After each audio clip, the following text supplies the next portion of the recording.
America के सदर जो बाइडन ने रिसेंटली पाकिस्तान को मोस्ट डेंजरस नेशन करार दिया अपने रिमार्क्स में। इस पर पाकिस्तान में काफ़ी ले दे हुई, और इमरान खान की पार्टी का ये कहना था कि ये तो बड़े दावे करते हैं नई सरकार वाले कि ये बड़ी अच्छी लॉबिंग कर रहे हैं, तो ये क्या हुआ। सवाल ये है कि अगर जो बाइडन ने कुछ कहा है पाकिस्तान के हवाले से, तो नई सरकार के कॉन्टेक्स्ट में तो नहीं कहा। वो तो एक हिस्ट्री है, और प्रेसिडेंट बाइडन 40-45 साल एक्सपीरियंस रखते हैं बतौर सेनेटर, फिर वाइस प्रेसिडेंट, अब वो प्रेसिडेंट की हैसियत से हैं वहाँ पे। और उसके बाद स्टेट डिपार्टमेंट के one of the junior officer spokes person ने कहा कि हमें पूरा यकीन है कि पाकिस्तान के पास इतनी सलाहियत है कि वो अपने जौहरी असासों को महफूज रख सकता है। ये है आज की गुफ्तगू का मौजू थर्ड ओपिनियन में, और हमारे साथ जुड़े हुए हैं बैरिस्टर हमीद बाशानी साहब। बाशानी साहब, बहुत ले दे हुई पाकिस्तान में, वहाँ पे इस पे बहुत पॉलिटिकल स्कोरिंग हुई दोनों तरफ से। फिर हमने रिसेंटली ये देखा कि पाकिस्तान के जो एम्बेसडर हैं मसूद ख़ान साहब अमेरिका में, वो अमेरिकी ऑफिशियल से भी मिले, और फिर स्टेट डिपार्टमेंट की एक प्रेस ब्रीफिंग में one of the spokes person ने ये कहा, जब से उनसे सवाल पूछा गया, किसी जर्नलिस्ट ने पूछा कि सदर बाइडन ने ये कहा है, तो उन्होंने बाइडन साहब का नाम तो नहीं लिया। उन्होंने कहा कि अमेरिका को ये एहसास है कि पाकिस्तान के जौहरी असासे जो हैं महफूज हाथों में हैं। मगर सदर बाइडन का ये कहना था कि बहुत कोहेसिव, उन्होंने एक टर्मिनोलॉजी इस्तेमाल की, और इसमें पस मंज़र में उनका ये भी ख्याल था कि जो तालिबान या इस तरह के जो लोग हैं उन तक लीक हो सकता है, और शायद उनके जहन में वो नॉर्थ कोरिया का भी लीक करने का वाक़या हो। और ये मसाइल हैं, सिर्फ न्यूक्लियर बेसिस पे ही बात नहीं है पाकिस्तान के। उनका ये भी एक कहना कि एक डेंजरस नेशन है। तो आप कैसे सारी बयानबाजी को देखते हैं? देखें जी, ये जो सिलसिला है इसके दो हिस्से हैं। ये पूरी जो स्टोरी चल रही है इस वक्त के, जो यूनाइटेड स्टेट ऑफ अमेरिका ने या उसके सदर ने कहा है और जिस तरीके से पाकिस्तान ने रिएक्ट किया है, तो उसमें एक चीज़ तो बहरहाल क्लियर है कि जो पाकिस्तानी मौक़िफ़ है वो ये है कि जी हम जो इस तरह के टेस्ट एंड ट्रायल पीरियड से गुजर चुके हैं अपने न्यूक्लियर एसेट्स के हवाले से, उसमें जो है जो इंटरनेशनल एटॉमिक एनर्जी है या जो दूसरे इंटरनेशनल वॉच डॉग्स हैं, जिनका काम ये देखना है कि कहीं न्यूक्लियर एसेट्स जो हैं वो ख़तरे में ना हों या उनको कोई रिस्क जो है वो दरपेश ना हो, तो उस हवाले से उनका कहना है कि चूंकि हम पहले ही इस मामले को जो है वो क्लियर कर चुके हैं, और इसलिए जो है हमें किसी भी तरीके से ये नहीं कहा जा सकता कि पाकिस्तान के जो न्यूक्लियर एसेट्स हैं वो किसी तरीके से जो है वो किसी खतरे की कोई जो है वो अलामत बन सकते हैं। और ख़तरे की ज़ाहिर है एक बहुत वसी किस्म की डेफिनेशन है। इसमें ख़तरे से मुराद ये भी है कि आपके न्यूक्लियर एसेट्स इटसेल्फ जो है वो डिस्प्लेस हो सकते हैं, गलत लोगों के हाथों में लग सकते हैं, या न्यूक्लियर कैसे बनाया जाता है उससे जुड़ी इंफॉर्मेशन जो है वो लीक हो सकती है, यानी राज चोरी हो सकते हैं। ये एक बहुत बड़ा वसी किस्म का एक जो है वो सिलसिला है, लेकिन इसको बड़ा सीरियसली देखने की ज़रूरत है कि जो पाकिस्तान की पोजीशन है उसको रिफ्लेक्ट किया है स्टेट डिपार्टमेंट ने, जो कि स्टेट डिपार्टमेंट ने बिल्कुल वही एक मैकेनिकली उसको रिप्रोड्यूस किया है कि जी हमारे ख्याल में पाकिस्तान के एसेट्स जो हैं वो महफूज हैं, और वो बेस्ड ऑन वही जो उन्होंने माजी में इस तरह के इकदाम किए हैं उनकी रोशनी में। लेकिन मैं नहीं समझता कि इन दोनों एक्सचेंज का बाइडन की स्टेटमेंट के साथ कोई ताल्लुक है, क्योंकि बाइडन की स्टेटमेंट एक टोटल एक डिफरेंट किस्म के कंटेक्स्ट में आई है, और उसने जो लफ्ज़ इस्तेमाल किया है वो उसने गैर मुनज़्ज़म, गालिबन अनऑर्गेनाइज्ड, मैंने इंग्लिश का मुझे नहीं याद कि उसका एग्जैक्ट वर्डिंग क्या थी, मेरे ख्याल में अनऑर्गेनाइज्ड। तो वो जो है उसको चैलेंज करना एक प्रॉब्लम है कि आप उसकी तरदीद नहीं कर सकते। अगर बाइडन ये कहता है कि पाकिस्तान के असर्स जो हैं उनके इर्द गिर्द कोई ऐसी गैर मुनाज़म सिचुएशन क्रिएट हुई है, तो ये कोई एटॉमिक एनर्जी कमीशन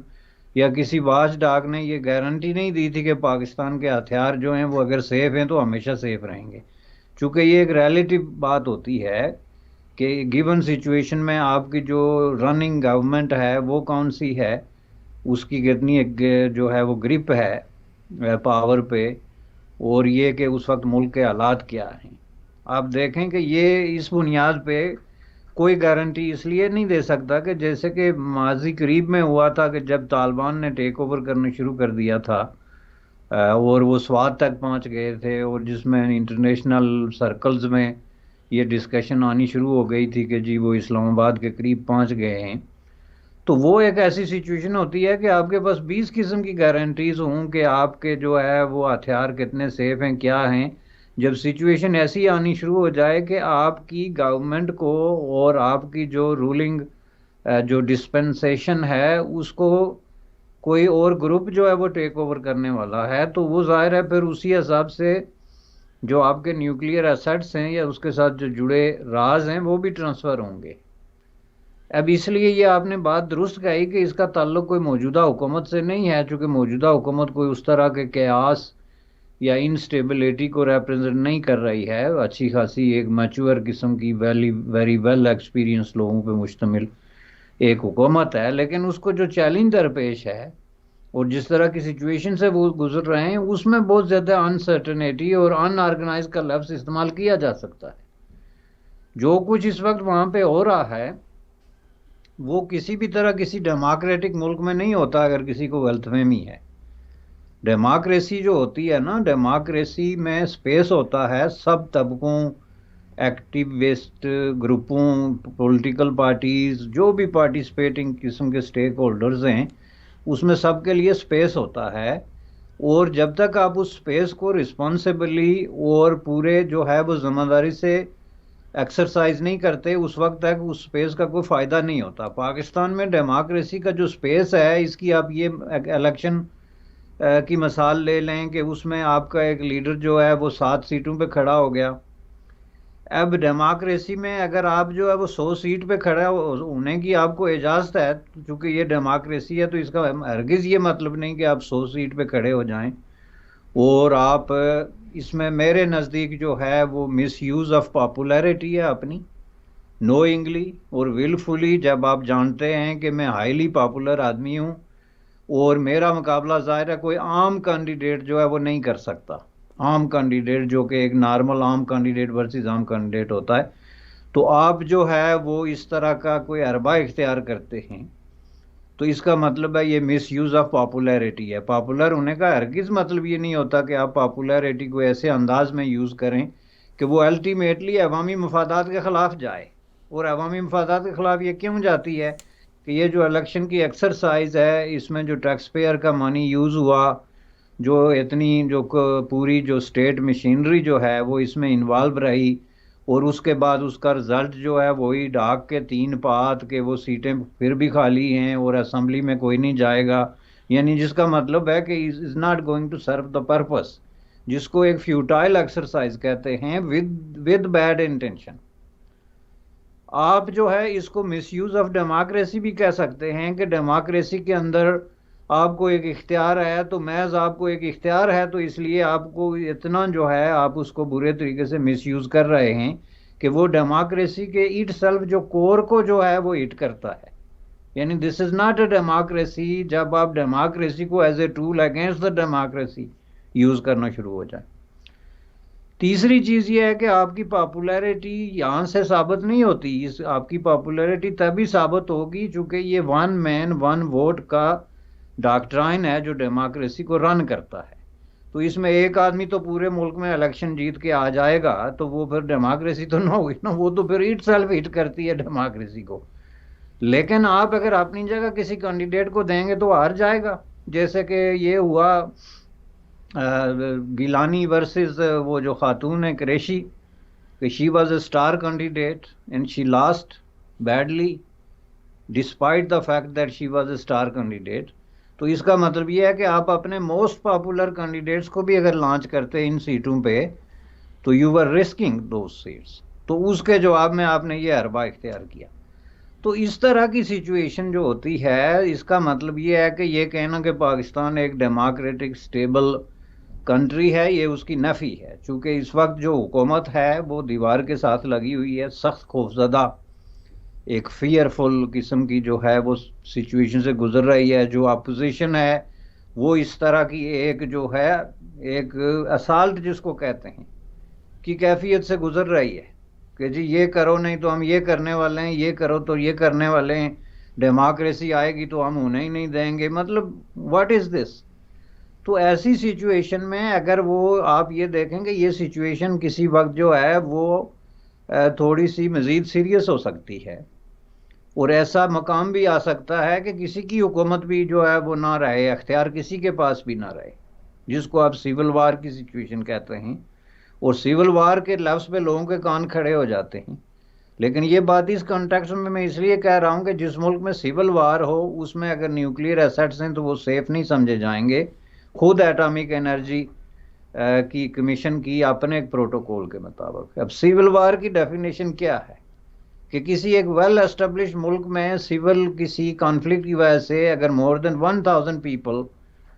जो है वो मार दिए जाएं या ज़ख्मी हो जाएं तो वो सिविल वार समझी जाती है। तो इससे आप अंदाज़ा लगा सकते हैं कि पाकिस्तान के अंदर जो पॉलिटिकल इंस्टेबिलिटी है वो ज़्यादा स्टेबिलिटी की निस्बत सिविल वार के कितने करीब है, कि जहाँ पे लोगों के रवैये इस तरह के हों और वो ऐसी सिचुएशन में जो है वो एक कॉन्फ्लिक्टिंग किस्म के जो है पोस्चर इख्तियार करें, जिसमें डेमोक्रेसी जो है गुज़श्ता 3-4 साल से रन ना हो रही हो लेकिन नाम डेमोक्रेसी का इस्तेमाल हो रहा हो। ये सारी चीज़ें, एक पहलू इसका ये।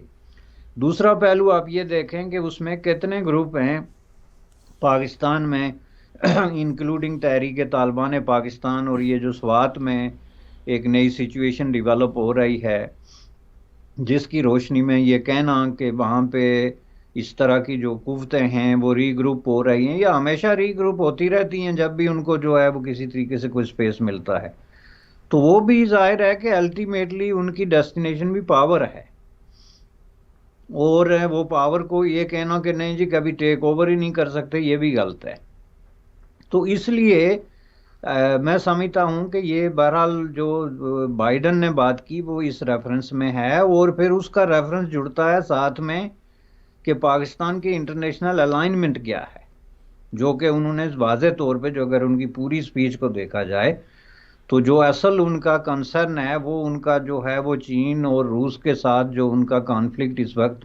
इंटरनेशनली बहुत ज़्यादा इंटेंसिफाई हो गया है।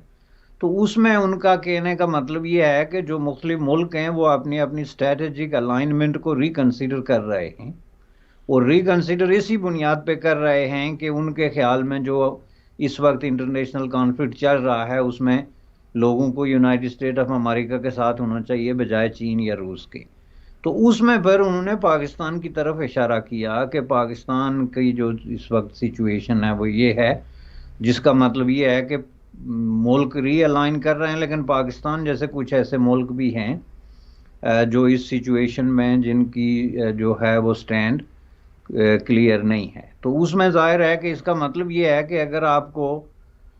इस तरीके से फोकस किया जाए, यानी इसको आप ज़रा इस तरीके से देखें कि एक अमरीकी सदर अगर ये समझता है कि अगर आप इस तरह की पॉलिसियां अपनाते हैं जो इंटरनेशनली हमारी पॉलिसियों के साथ मुतसादम हैं, तो उस सूरत में फिर ज़ाहिर है हम भी ऐसी पॉलिसियां अपनाएंगे जो आपके लिए इस तरह के मसाइल खड़े कर सकती हैं, जिसमें हर चीज़ को क्वेश्चन किया जा सकता है। आप देखें चीन के साथ जो है वो अमेरिका का एक कॉन्फ्लिक्ट चल रहा है, तो कोई ऐसा शुबा आप हमें बता दें जिसमें वो चीन को क्वेश्चन ना कर रहे हों, वो ह्यूमन राइट्स का क्वेश्चन हो, डेमोक्रेसी का क्वेश्चन हो, ये जो मुस्लिम री एजुकेशन कंसंट्रेशन कैंप्स या जो भी आप कह लें उनका क्वेश्चन है, उनकी जो है एक्सटर्नल पॉलिसीज़ हैं, रोड एंड बेल्ट का इशू है, इंटरेस्ट रेट है, एवरीथिंग क्वेश्चन। चूँकि इस तरह के कॉन्फ्लिक्ट में everything is open for questioning, तो पाकिस्तान का जो मतलब ये अलाइनमेंट है उसमें उनको ज़ाहिर है ये एक इशारा दिया गया है कि अगर आप लोग जो है वो इस नई सफ़बंदी में अपने आप को रिकन्सिडर नहीं करते तो फिर हम भी आपके सारे मामलात को क्वेश्चन करेंगे। मैं इसको इस तरीके से देखता हूँ। जी बशाई साहब, आपने बहुत तफसील से और बहुत ही लॉजिकल अंदाज के साथ सारी सूरत हाल बताई, और आपने ये जो नुक्ता उठाया कि पाकिस्तान की जो अलाइनमेंट है चाइना, या पाकिस्तान की कोशिश है कि अब रशिया के साथ भी अलाइन हो, वो अमेरिका को या एटलीस्ट सदर बाइडन को ज़्यादा परेशान कर रहा है मामला, क्योंकि उनका ये ख्याल है कि एक ऐसा मुल्क जिसकी पॉपुलेशन आलमोस्ट क्वार्टर बिलियन है, और जिसके इकोनॉमिक हालात बहुत बुरे हैं, और जहां आसपास मिलिटेंट ग्रुप भी बहुत छाए हुए हैं, अभी गिलगित बल्तिस्तान में, इवन जो पाकिस्तान एडमिनिस्ट्रेटेड कश्मीर है वहाँ पर भी तालिबान के फैक्टर्स बढ़ते चले जा रहे हैं, सिर्फ सवाद का मामला नहीं रहा। तो इकोनॉमिक हालात एक तरफ, मिलिटेंसी आसपास बढ़ती चली जा रही है, तो इस सारे माहौल में अमेरिका का कंसर्न जो आप तजिया करते हैं वो बड़ा वैलिड बनता है। लेकिन पाकिस्तान की आर्मी, बशानी साहब, पाकिस्तान के न्यूक्लियर वेपन्स की निगरान है, सिविल गवर्नमेंट का उस पर कोई अमल दखल नहीं, और आर्मी की कोशिश है कि अमेरिका के साथ ही अलाइंड रहें, मगर अमेरिका उस तरह ट्रस्ट नहीं कर रहा। तो आप क्या समझते हैं कि पाकिस्तान आर्मी क्या मिलिटेंट ग्रुप्स को काबू करने में या उन तक रसाई, पाकिस्तान के एटॉमिक वेपन्स की ना हो उसको रोकने की अहलियत रखती है? और फिर इसके साथ साथ क्या पाकिस्तान के जो इकोनॉमिक हालात हैं उसको बेहतर करने के लिए आर्मी पाकिस्तान की कोई किरदार अदा कर सकती है? देखें जी, ये तो इसका जवाब ये है कि पाकिस्तान की जो इकनॉमिक स्टेबिलिटी है वो क्या शक्ल इख्तियार करती है। और ये हमने तारीख से सबक जो सीखा है उसके लिए जो बहुत ही ब्रिलियंट किस्म की एग्जांपल है वो है सोवियत यूनियन। कि अगर आप इकोनॉमी के हवाले से कोलैप्स हो जाते हैं तो आप देखें कि उस वक्त जो एक कयास की सिचुएशन पैदा होती है उसमें आर्मी जो है वो इररेलीवेंट हो जाती है, आपके मीज़ल बिकने शुरू हो जाते हैं। आपको पता है कितने पाकिस्तानी फौजी और गैर फौजी लोग उस दौर में मॉस्को में और बेलग्रेड में और ऐसी जगहों पे घूमते थे कि हमने जो है वो न्यूक्लियर एसेट खरीदने हैं जी। और रूसी तैयारे और जो सोवियत और इस तरह के जो एसेट्स थे वो किस तरह सेल हुए थे, राज किस तरह फरोख्त हुए थे। तो आर्मी जो है ना वो बुनियादी तौर पे तो लड़ सकती है फेस टू फेस किसी दूसरी आर्मी के साथ और वो भी इस तरह पॉसिबल होता है जब आपके पीछे जो बैकबोन जिसको आप कहते हैं, जो कि मुल्क की इकानमी है, सप्लाई चेन्स हैं, कॉन्फ्लिक्ट को सस्टेन करने के लिए जो फाइनेंशियल स्ट्रेंथ होती है वो मौजूद है। और सबसे बड़ी बात यह है कि इंटरनेशनल रिलेशनिंग में आप आइसोलेटेड नहीं हैं, बल्कि आपके फ्रेंड्स जो हैं वो मौजूद हैं। क्योंकि जाहिर है कि इस तरह के कोई कॉन्फ्लिक्ट जो होते हैं वो किसी एक शोबे तक महदूद नहीं रहते। लेकिन जब आपकी सिचुएशन जो इस तरह की हो जाए जो इस वक्त पाकिस्तान में है, और जिसको खुद प्राइम मिनिस्टर जो हैं वो एज ए एग्जाम्पल पेश करते हैं। मैंने कम से कम 6 दफ़ा जो है वो साबिक प्राइम मिनिस्टर इमरान खान की ज़बान से ये सुना कि जी पाकिस्तान आलमोस्ट जो है वो दिवालिया होने वाला था, और जो उन्होंने उसको बचाने का तरीका बताया वो भी उन्होंने बिल्कुल एक आर्टिफिशियल तरीका जो है वो इख्तियार किया, जिसको आप वक्ती तौर पे एक मुसीबत को पोस्टपोन करना कह सकते हैं, बचाना नहीं। चूँकि जो उसकी रीजंस थी कि पाकिस्तान क्यों दिवालिया हो रहा है उसको किसी ने एड्रेस नहीं किया आज तक, और ना ही उसका किसी के पास जवाब है। जिसमें सबसे बड़ा सवाल ये पैदा होता है पाकिस्तान दिवालिया क्यों हो रहा है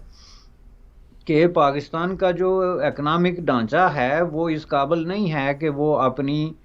जो है वो इंटरनेशनल ओब्लिगेशंस जो हैं, जो सॉवरन डेट्स हैं और जो एक्सपोर्ट्स हैं और जो इंपोर्ट्स हैं, उनके अंदर जो है वो इस तरह का बैलेंस पैदा कर सके कि जो बिजनेस है डे टू डे का वो स्मूथली रन करता हो। तो वो करने के लिए आपको हर 2 महीने बाद जो है वो कर्जे के पैसे चाहिए, जो आप आईएमएफ से लें या सऊदी अरब से लें या किसी से उधार लेके तो अपने जो ट्रेजरी में उसको बातौर ज़मानत रखें। लेकिन उसके बगैर आप जो है आगे नहीं बढ़ते, बल्कि हर 2 महीने बाद स्टक होते हैं। लेकिन आप कभी इस सवाल का जवाब नहीं देते कि इसका हल क्या है। ये तो एक वक्ती बंदोबस्त हो गया ना, जैसे एक मुसाफिर किसी बस स्टॉप पे खड़ा है, लुट गया, वॉलेट खो गया तो किसी तरीके से अरेंज करके वो कहता है कि इस बस से मैंने वहां तक जाना है, $10 दे दो। तो वो तो एक व्यक्ति बात कर, बिल्कुल एग्जैक्टली सेम बंदोबस्त है जो पाकिस्तान का हुक्मरान तबका कर रहा है कि जी हमने जो है वो शेखोपुरा से फलां जगह जाना है तो कितना किराया चाहिए, ये बिल पे करना है जी, उसमें फंसे हुए हैं तो 2 बिलियन आप इधर डाल रहे हैं, हमारा ये शो हो तो इससे ये इंडिकेटर आर्टिफिशियली इन्फ्लैट हो और इससे ये नीचे हो। ये है बात। आप मुझे एक आदमी बता दें जिसने ये जवाब दिया हो कि आइंदा 6 महीने या साल में पाकिस्तान जो है वो इस सोर्स से उसकी इतनी इनकम होगी जिसकी वजह से हम इस सिचुएशन से बाहर निकल जाएंगे। एक इकोनॉमिस्ट बता दें, कोई वजीर खजाना बता दें, कोई वजीर आजम बता दें। ऑन द कॉन्ट्रेरी वो इस चीज़ पे मुतफिक नजर आते हैं कि ये सिलसिला चलता रहेगा। अब जब ये सिलसिला चलता रहेगा तो एक वक्त ऐसा आए कि आपको अगर आईएमएफ इनकार कर दे फॉर सम रीजंस, क्योंकि इसका मतलब ये नहीं कि आईएमएफ जो है वो खजानों के ढेर पे बैठा हुआ है। आईएमएफ के पीछे मुल्क बैठे हैं, वो फाइनेंसिंग का एक सिस्टम है, उसका ताल्लुक इंटरनेशनल रिलेशनशिप के साथ है, पूरा एक निज़ाम है। वो इनकार कर देता है या सऊदिया आपको $2 बिलियन नहीं छोड़ता आपके अकाउंट में फॉर शो मनी, तो इसका मतलब है आपका ये जो सिस्टम है ये रुक जाता है। तो जब ये रुक जाता है, आप पेमेंट्स डिफ़ॉल्ट करते हैं, आपने जो इतने जो है वो अनबिलीवेबली हाई किस्म के जो एक्सपेंडिचर्स हैं मुल्क में खोल रखे हैं, आप उनको कंटिन्यू नहीं रख सकते, आप फौजियों को तनख्वाह नहीं दे सकते, जो फौजी पेंशनर्स हैं उनको तनख्वाह नहीं दे सकते, आपकी मशीनरी जो है वो कंटिन्यू नहीं रह सकती, तो ज़ाहिर है मुल्क में एक कयास की सिचुएशन तो शुरू हो जाती है। और जब कयास की सिचुएशन, जिसको हम अफरा तफरी कहते हैं उर्दू ज़बान में, वो जब स्टार्ट होती है तो उसकी कोई लिमिट नहीं होती, चूँकि वो फिर स्टेट कलेप्स होने से अफरा तफरी आए या अफरा तफरी से स्टेट कलेप्स हो, लेकिन दोनों का आपस में बड़ा करीबी ताल्लुक होता है। और जब स्टेट कलेप्स हो जाए तो उसके बाद फिर आपके न्यूक्लियर एसेट्स जो हैं वो गैर महफूज होते हैं। नो मैटर कि जो बाइडन क्या कहता है, स्टेट डिपार्टमेंट उसकी कितनी मुखालफत करे, या इंटरनेशनल एटॉमिक एनर्जी या कोई कमीशन आपको कितनी गारंटीज दे, बॉटम लाइन ये है कि जो आपके लक्षण हैं, आपकी हरकत व सकनात हैं, उनको सामने रखते हुए आप बहुत बड़े हाई रिस्क किस्म की सिचुएशन पे बैठे हुए। हाई रिस्क की सिचुएशन पे बिलाशुबा पाकिस्तान बैठा हुआ है, चूँकि हालात ना पॉलिटिकल ना इकोनॉमिकल स्टेबल हैं। आखिर में दो एक बातें आपसे ब्रीफली जानना चाहते हैं इसी कॉन्टेक्स्ट में हमारे व्यूअर्स भी, कि आप क्या समझते हैं कि अमेरिका पाकिस्तान के जो हालात हैं उनको बेहतर करने के लिए कोई मदद फराहम कर सकता है? क्योंकि माजी में हमने देखा कि अमेरिका ने पाकिस्तान का काफ़ी साथ दिया, मगर इस सारे साथ के बावजूद आज फिर सदर बाइडन को वही कहना पड़ रहा है जो सदर ट्रंप को कहना पड़ा था। तो क्या कोई ऐसी सूरत हाल हो सकती है कि पाकिस्तान को बेल आउट करने में, इसकी सिक्योरिटी की बेल आउट हो या इकोनॉमिक बेल आउट हो, उसके लिए कोई परमानेंट सलूशन कोई बाहर से आ सके या अंदर से ही उठेगा? देखें जी, इसका एक जवाब तो ये है कि अगर अमेरिका ऐसा कर सकता तो मेरे ख्याल में पाकिस्तान का सबसे ज़्यादा लॉन्ग स्टैंडिंग और सबसे ज़्यादा सही किस्म का जो सपोर्टर या पार्टनर रहा है, ख्वाह वो मिलिटरली स्पीकिंग या इकोनॉमी के हवाले से, वो अमेरिका रहा है। राइट फ्रॉम 1949 से लेके तो एटलीस्ट 60-65 तक जो है उन्होंने बेतहाशा पैसा, मिलिटरी एड, टेक्नोलॉजी, हर चीज़ जो है वो पाकिस्तान को दी। और वो बिलियंस ऑफ डॉलर इस तरह गायब हुए कि उनका कोई आप क्लू ढूंढने की कोशिश करने पे ज़िंदगी सर्व करते हैं तो you will come out without nothing. तो अगर वो जो दौलत के अंबार जो खुले हुए थे, खजाने का मुंह, उसकी वजह से पाकिस्तान की किस्मत बदलने के बजाय और बिगड़ी, तो अब तो अमेरिका के अंदर भी टैक्स पेयर जो है वो इतना ज़्यादा सोफिस्टिकेटेड है और इतना ज़्यादा इन्वॉल्व है फॉरेन पॉलिसी में और फॉरेन फंडिंग में और इन चीज़ों पे, कि अब तो अमेरिका के लिए भी पॉसिबल नहीं है कि वो उस हद तक जाके तो किसी भी मुल्क की इंक्लूडिंग पाकिस्तान जो है वो मदद कर सके। लिहाजा मदद का रास्ता जो है वो, मैंने कहा ना कि ये पाकिस्तान अपने आप को पोज कर रहा है उस मुसाफिर की तरह जो बस स्टेशन पे खड़ा है कि मैंने अगले स्टेशन पे जाने के लिए मुझे किराया चाहिए, तो ये मदद उसको उसी रास्ते पे लेती चली जाएगी। इसलिए उसका हल ये है कि पाकिस्तान जो है वो जिस तरह एक एडिक्ट को जो है वो कट डाउन करना पड़ता है, कोई अल्कोहलिक है, ड्रग एडिक्शन का शिकार है, कुछ है, तो उसके लिए एक ड्रास्टिक एक्शन जो है वो मेडिकल कम्युनिटी प्रपोज करती है। ये इस वक्त सिचुएशन है पाकिस्तान की। पाकिस्तान एक ऑक्सीजन टेंट में पड़ा हुआ है इकोनॉमी के हवाले से और उन इकदामात के हवाले से जो उसको री इंस्टॉल कर सके इंटरनेशनल जो मैकेनिज्म है उसके अंदर। तो उसके लिए मैं नहीं समझता कि ये रास्ता है नंबर एक। नंबर दो, United state of America not alone, बल्कि तीनों जो इस वक्त सुपर पावर प्ले करने वाले कुव्वतें हैं जिसमें चीन और रूस भी शामिल हैं, they are in trouble too, और वेरी डीप ट्रबल, ये मैं आपको बता दूं। उनके अपने कॉन्फ्लिक्ट्स, ये वार्स, ये सारी जो चीज़ें चल रही हैं, एनर्जी क्राइसिस, इकोनॉमिक क्राइसिस, तो वो अब इस तरह खजानों के मुंह नहीं खोल सकते पाकिस्तान जैसे मुल्क के लिए जो कि स्ट्रेटेजिकली या किसी और तरीके से उस सिचुएशन में नहीं है जब अफगानिस्तान और सोवियत यूनियन की लड़ाई हो रही थी। इसलिए मैं नहीं समझता कि ये कोई रास्ता है उनके लिए। वाहिद रास्ता ये है कि ये अपनी अय्याशियाँ बंद करें। आप मुझे ये बताएं कि गुज़श्ता 6 महीने में जो बाहर से इन्होंने डॉलर लिए उसके मुकाबले में किस कदर रकम जो है वो उन्होंने अपनी ब्यूरोक्रेसी, जो मराहत याफ्ता रूलिंग एलीट है, उनके अल्लम तल्लम पे कितने पैसे खर्च हुए।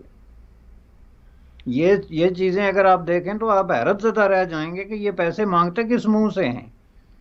क्यों जाते हैं वहाँ जाके तो जितनी इनके वफूद, इनके डेलीगेशंस, इनकी जनाब अय्याशियाँ, वापस बैक होम इनकी अय्याशियाँ, इनकी गाड़ियाँ, इनके ये सारी चीज़ें अमेरिका तो इनसे 100 साल पीछे है,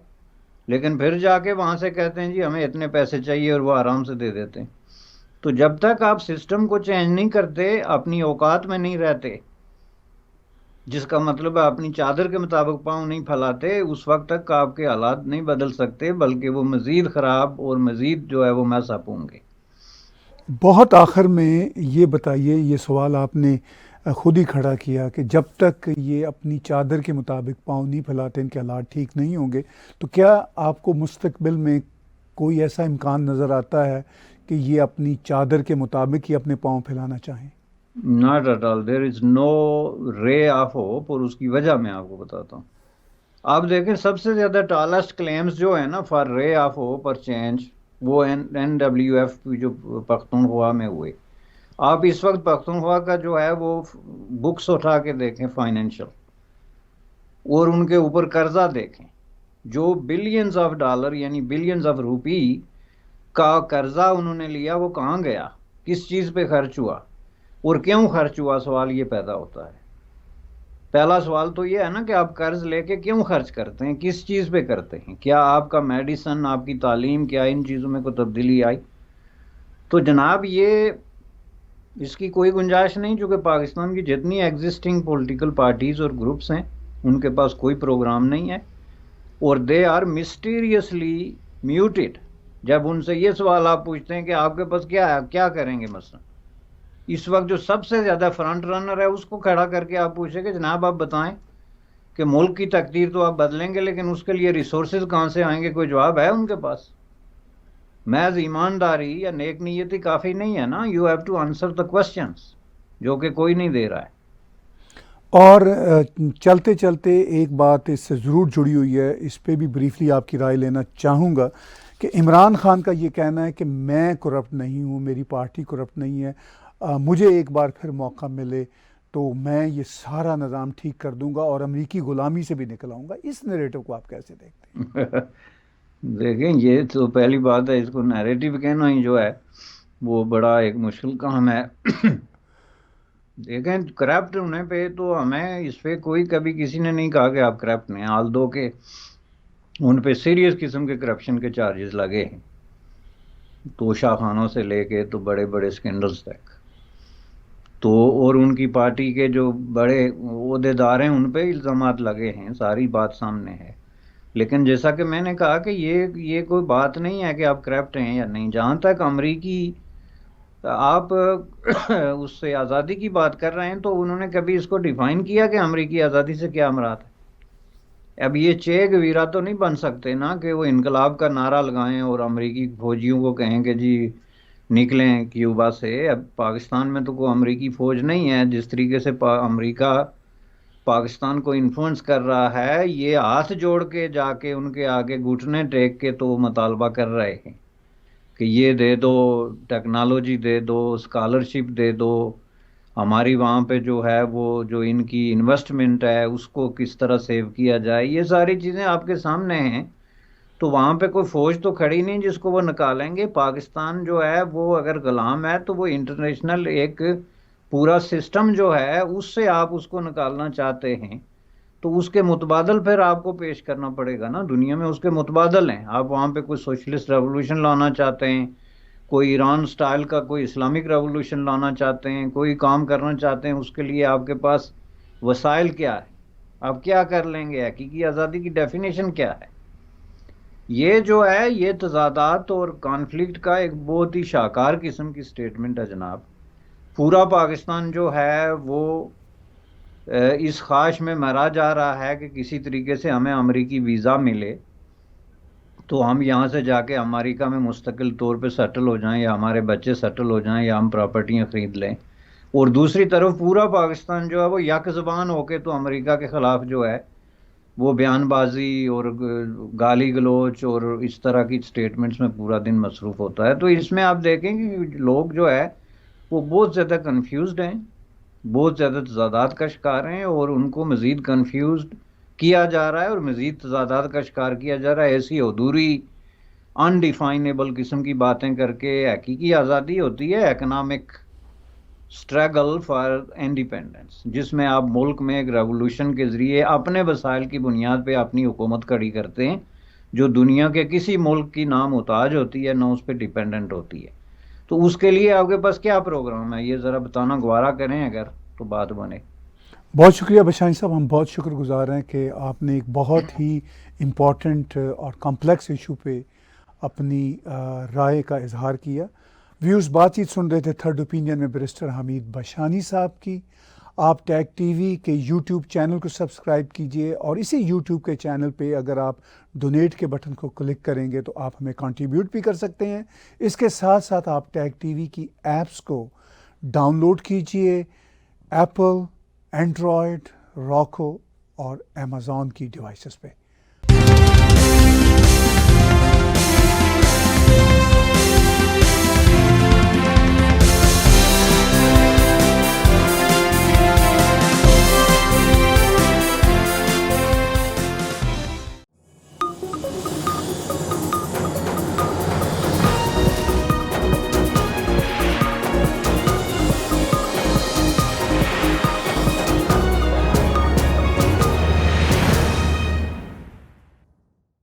Subscribe Tag TV YouTube channel and press the notification button.